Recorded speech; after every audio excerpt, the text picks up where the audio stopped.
we've just heard from Tom in the last half an hour or so, suggesting that he feels he is going to kind of fall out of this race tonight. Is that your sense? Well, we'll see. The one thing we know about Tory leadership races is that they're very unpredictable. We all know the figures from the last ballot, but I'm very, very happy to continue backing Tom. I think he's the best candidate in the race. I think he's shown that both in debates and in the various hustings that we've had privately among MPs.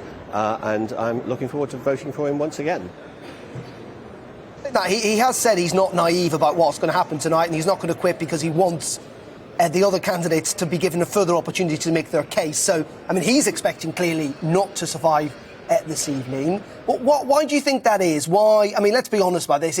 I mean, even if he does survive tonight, he's almost certainly not going to get in the final two. But why is his message, I mean, you're one of his big campaigners and backers, why has his message not as resonated as much with Conservative MPs as clearly it has with others?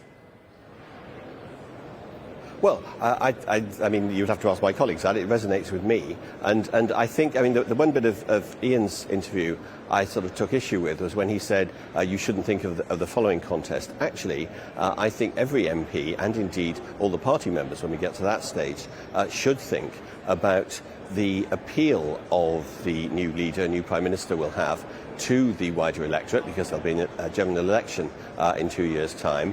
And in a lot of the polling, although Tom has always been an outsider for all the obvious reasons that he's not a member of the cabinet, that he is very, very popular, particularly with floating voters.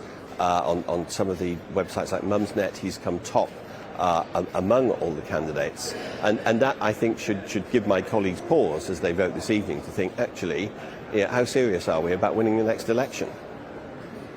You say that, and undoubtedly, he has done very well in those debates, at least in the minds of the people that were polled in all of that. But what is the ambition now for Tom Tugendhat, in the sense that he's not going to become the leader of the Conservative Party? That seems clear, at least to him and to the rest of us this afternoon.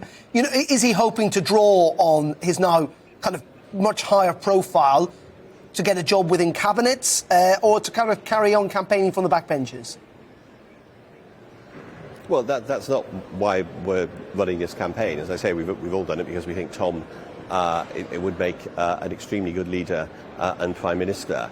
And frankly, what happens with cabinet distributions will be for the new leader. So as of now, this afternoon, what I'm campaigning for is for Tom to get as many votes as possible in the vote in a couple of hours' time. So what are you saying then to MPs? What are you saying to your colleagues to try and convince them, in the next couple of hours at the last minute to back Tom? What's your case? That's a very fair question. And our case is simply sort of look beyond this place, look out there, look at all the voters we're going to need either to win back the trust of, because clearly trust is a huge issue, and particularly floating voters or people who maybe voted Conservative last time and didn't vote next time.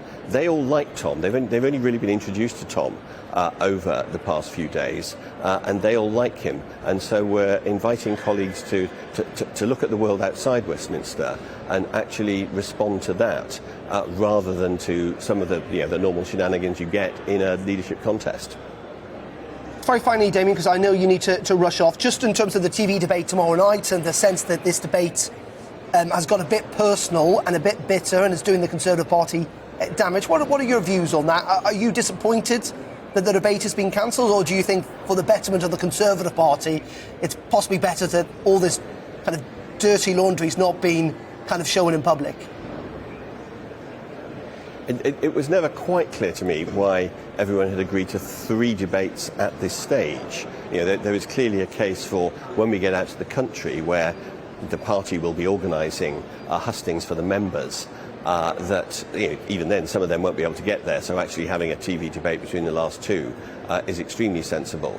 But one, or if we'd said we'll have 1 or maybe even 2 TV debates at this MP stage, I don't think anyone would have said no, that's unfair. You must have a 3rd. So I don't particularly mourn the lack of the 3rd. It was true, as you were saying when you were talking to Ian, that particularly last night's debate got fairly feisty and fairly near the bone, and I think everyone has taken the sensible view of let's step back and calm things down and keep it civilised.